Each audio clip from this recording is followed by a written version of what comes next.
Welcome back to Reading Bear. Today, we will take a look at some new revenge stories.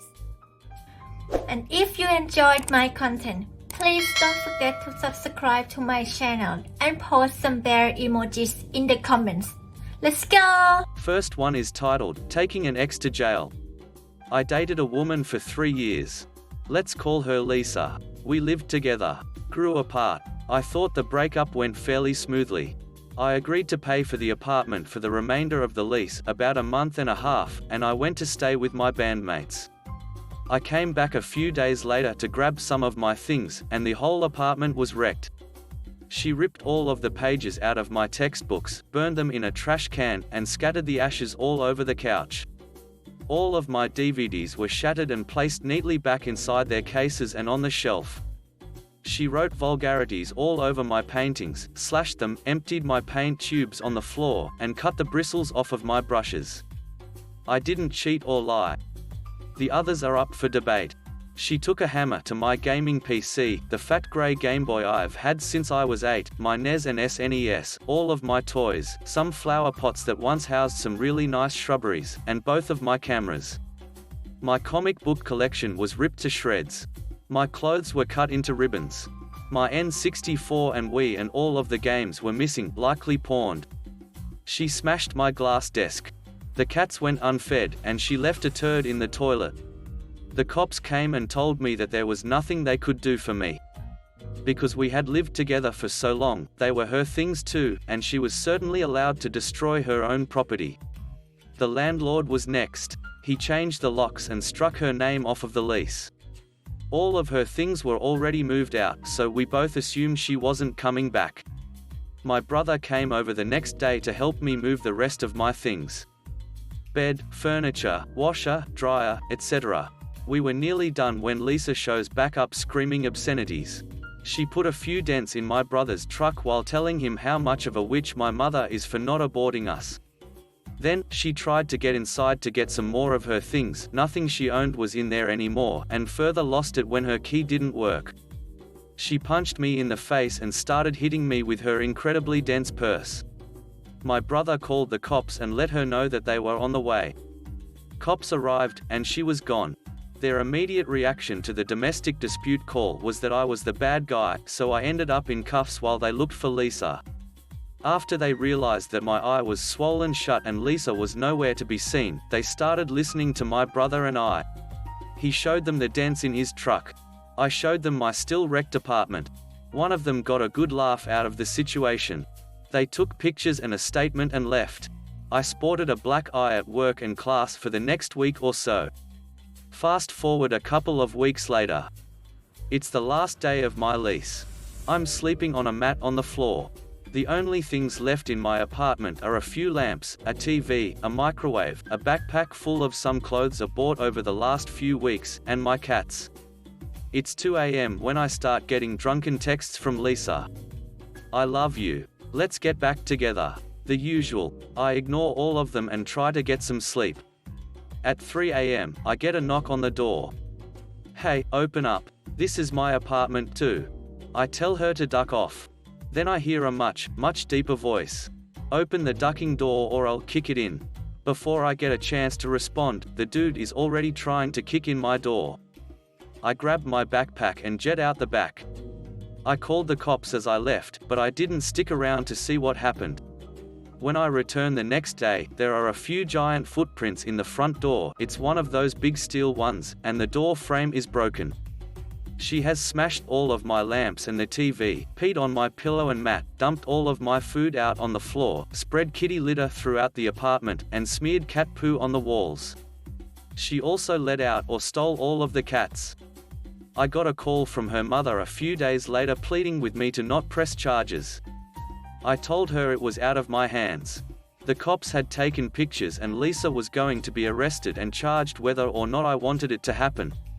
I did. Last I heard, she spent a month in jail, paid a $5,000 fine, and had to sit through anger management classes for 6 months. Good riddance. Next one is titled, Try to Dine and Dash on a $1,200 bill? I'm one step ahead of you. I worked at a really expensive French restaurant, the kind that I could never afford to eat at. I waited tables and am in school for a business degree. Despite my restaurant being very pricey, I earned minimum wage and relied on tips to pay the bills.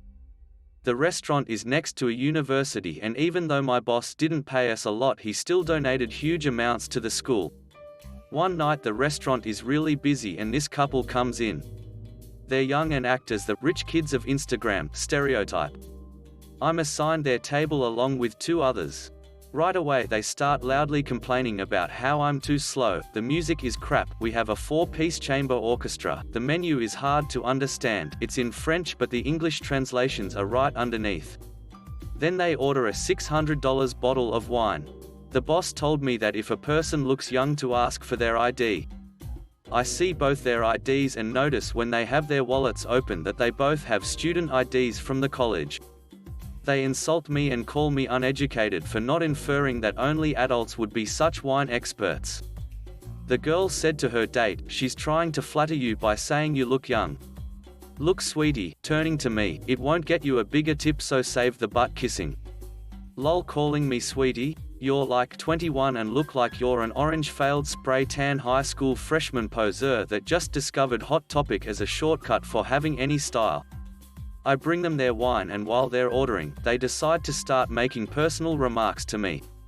Why am I a table attendant instead of having a real job? Is my husband a failure? No, he isn't, he was killed in action in Afghanistan. Or do I even have a husband? How much do waitresses earn? Why don't I speak French if I work in a French restaurant? Is that my beat up Dodge Neon in the parking lot? It wasn't, I don't have a car. I'm used to all kinds of customers, so I try to just suck it up and do my job. They order all the most expensive things on the menu.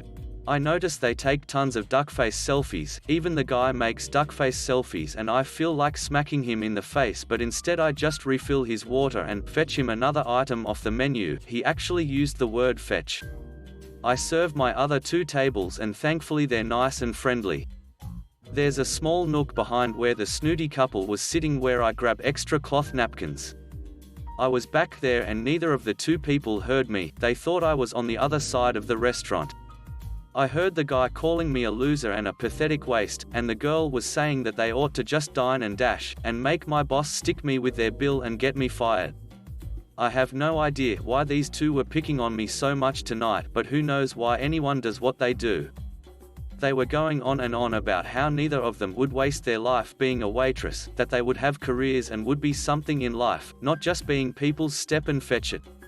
I was angry, of course, but you know how people are, talk is one thing, and action is another. Still, I ought to be ready for anything. I could tell the couple was near the end of their dinner. Their tab was nearly $1,200, sure enough the boy says he needs the bill, looking all smug. I knew how dine and dashes operate and as expected the girl excuses herself to the restroom, then a minute later just goes out into the parking lot, calls the valet and he goes off to get their car even though she doesn't have their ticket. I text the valet and tell him what I think is happening, and tell him not to give the car to the girl unless I text him that the boy paid. He goes off to the corner lot where he parks all the cars and waits. The boy waits until it looks like I'm occupied with the other customers, but he doesn't know I told the maitre d' what's going on, and the maitre d' deadbolts the front door from the inside. He lets new customers in and old customers out, but he locks the door each time and keeps an eye on the boy. We are all working together here because we know that if the boy gets away, dickhead boss will fire me and take as much of the bill off of my pay as possible, leaving me only minimum wage on my final check and no tips. At the same time, the boss is such a a-hole that he won't help servers out if they come to him regarding customers who act too entitled. He just lets them treat us like crap and then fires us if we get cheated. So as I predicted, the boy sits around and then gets up like he's going to the bathroom because he sees that his car, convertible BMW, has pulled up outside. The valet says to the girl that he can only hand over the keys to the ticket holder, and that's the boy.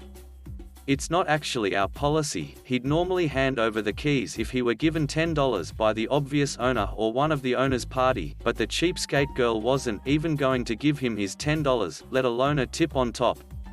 The boy thought he had an opening and made for the door, but oof. It wouldn't open for him. Then he starts trying to look around if there's another way out, but the only other exit is the delivery entrance in the kitchen. He turns around like he's going back to the table, but the maitre d' is in front of him, and I'm next to the maitre d' holding the boy's unpaid check. The maitre d' says, "Forgetting something?"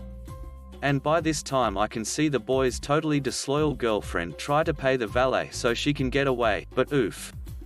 The valet pulls the key and parks the car and won't give it to her even though she's saying that she'll call the police. We can hear her through the door. The maitre d' says that's a good idea and he calls the police. The boy tries to bluff like he's going to get us all in trouble or get tough, but the maitre d' moonlights as a taekwondo teacher and invites him to try to get past him.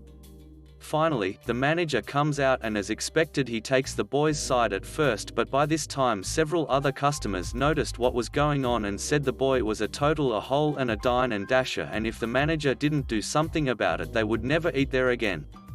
They stood up for me and said I put up with the two jerks' abuse and shouldn't be punished by their unpaid bill. So the manager filled out a police report and the boy was telling the policeman that his dad could pay and we were making a big deal out of nothing. Then my boss noticed the boy attended the school he donated a lot of money to, and got upset and told the school about what thieves the little rat boy and his loser girlfriend were. We learned later that they got expelled, and that both now have a police record because they tried to steal and commit fraud for more than $1,000, which I guess is a big deal legally.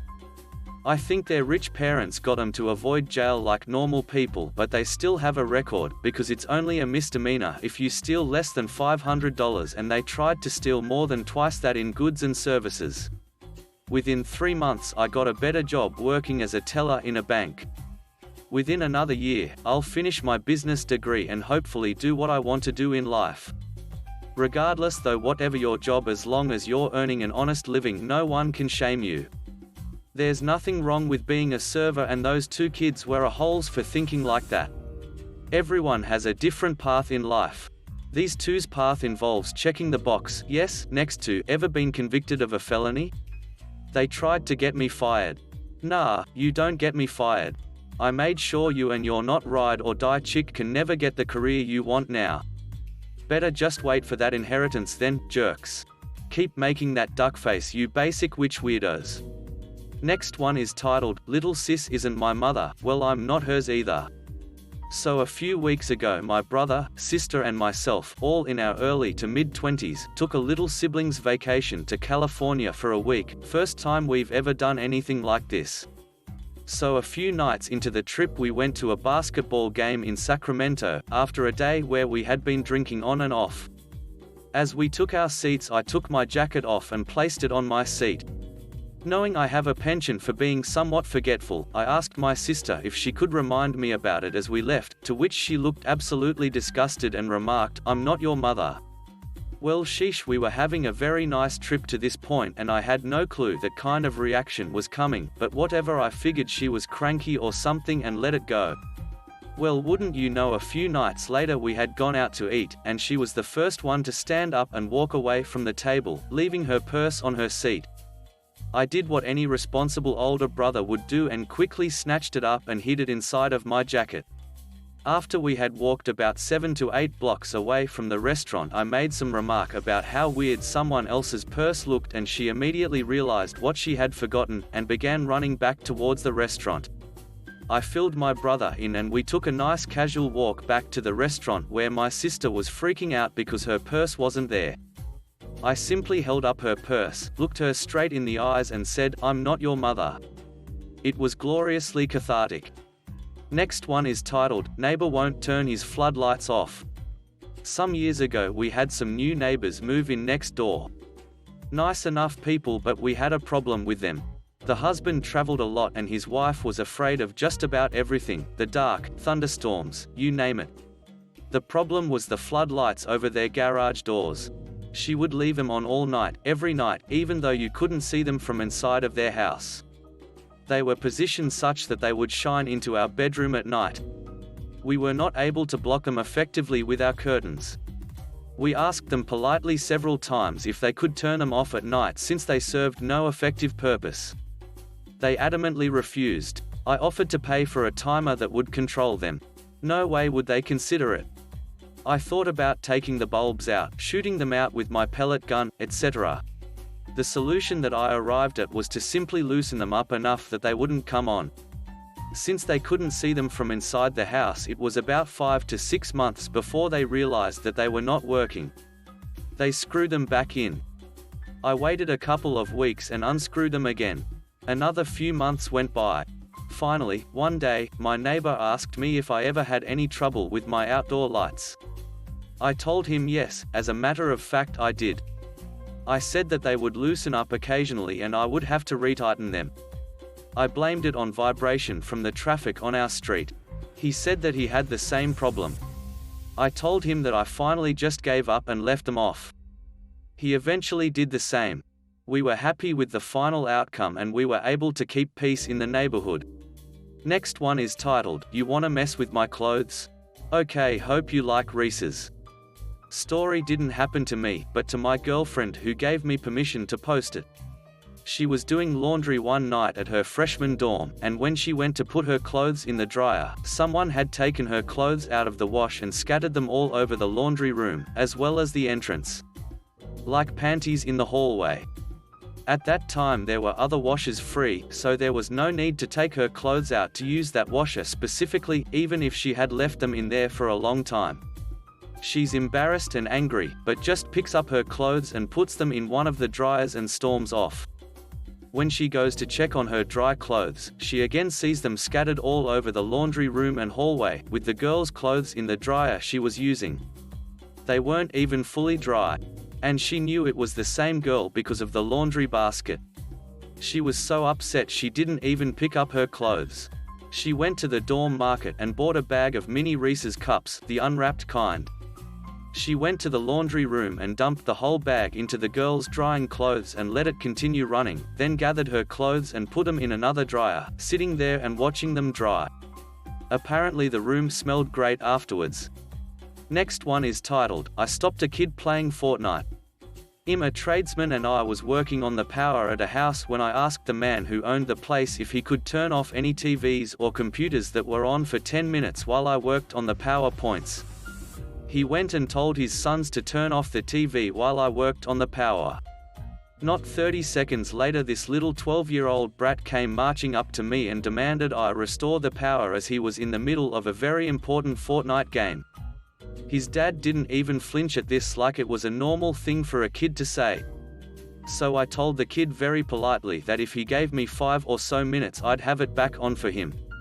Not 2 minutes later he again marched up to me and demanded an update and asked what was taking so long. Again I was polite and told him that I wouldn't be long. At this point I was pretty annoyed at both the kid and dad, so when I had finished working on the power, instead of turning back on straight away I left it off for another 10 to 15 minutes while I cleaned up just to spite the kid. Petty but worth it. Last one is titled, "Waited for over 30 years to get my revenge." In the 80s I was in Tijuana with some friends bar hopping. We found ourselves walking out of a bar early one morning and saw a sign that said charter fishing. Actually, it was Ensenada. Anyways, everyone wanted to go fishing. Knowing I get car sick and seasick I passed. But Eddie said, "Hey man, they have these new patches. Put it on now, you will be fine." So I lift my shirt and he puts the patch on me. We are out getting baitfish and I'm puking. But the water is like glass. I don't get it. The boat hand walks over and says, "Senor, are you okay?" I said, "I'm ducking green and puking foam." "No, I'm not okay. And I have a patch on. I shouldn't be sick." He lifts my shirt up, peels the patch off and everyone starts laughing. "Eddie, that a hole, put a Nicorette patch on me. I don't smoke." Fast forward 32 years later. Eddie is getting married to his high school partner who patiently waited for 35 years. I beg to be the one in charge of his bachelor party. I need to find a dancer that's a man with tits, but everything. Like a fine woman but with a penis. I call a friend in Hollywood in the porn business and tell him what I need. He has me meet him at Denny's in Hollywood the next night. Before I even got 20 feet from him I could tell what was with him was in fact a man. I said, "No offense, but that large Adam's apple and your deep voice scream trans loud as duck." I said Roger, he needs to pass as a woman.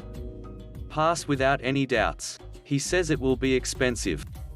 I don't care. 4 days later he wants me to meet him at the same Denny's. He says he has what I want. I pull up, get out of my vehicle and walk towards Denny's. This smoking hot blonde stops me and asks if I want to get a drink. She's classy looking. I said wait right here, I'll be back in 10. So I go to Denny's and see Roger in a booth alone. I said where is he? Roger smiles and the blonde from outside is standing right behind me. I couldn't believe it. She is perfect. My only question was how does she or he look naked? Can the junk really be hidden? That was proven to be true in the bathroom. I told them both my plan. Handed over $1,500 deposit and waited. The bachelor party. Everybody was waiting on the dancer. I showed them all photos. Said she was an ex-hustler model. In the meantime, the chair Eddie would be sitting in for the show was anchored to the concrete. The dancer showed and handcuffed my boy to the chair. I hid out in the kitchen with Eddie's woman, who is the only person who knows what's gonna happen. She does her routine, slowly taking her clothes off. The guys are going nuts, throwing money. The bride-to-be has her father here too. He doesn't know his daughter is watching him get frisky with the dancer. This goes on for the best 45 minutes of my life. Now it's time for Armageddon. I signal for the dancer to unleash the beast. The dancer was down to just a G-string on with a tiny whistle attached to a small elastic string. The dancer tells Eddie you have to blow the whistle to get the key to the handcuffs. He gets teased a little but finally gets the whistle in his mouth. As he's blowing the whistle, the dancer lets go of the G-string and out flies the biggest penis on any dancer, probably any man at that party, and the dancer slaps Eddie in the face with it. Every chin at that show was on the ground. Eddie in his drunken state was starting to sober up. Quickly, with it still quiet, the dancer says, "Remember Ensenada? Remember the Nicorette patch? Paybacks are a ducker, Eddie. Consider yourself paid." She grabbed her crap and her tips, which we figured totaled in excess of $4,000. Came over and gave me a hug, hugged Eddie's girl, and left. Revenge? Duck you. Respect? Tripled. I had fools calling me saying crap like, "Hey, remember I broke your skateboard in 3rd grade? We are cool, right? Or I can pay you for that now." What I got the most from this is patience. I waited over 30 years. And I unleashed my revenge without hesitation. People are more aware around me that know me. Afraid they might mess up. And I just sit here. Laughing my ducking butt off at all of you. Thanks for listening.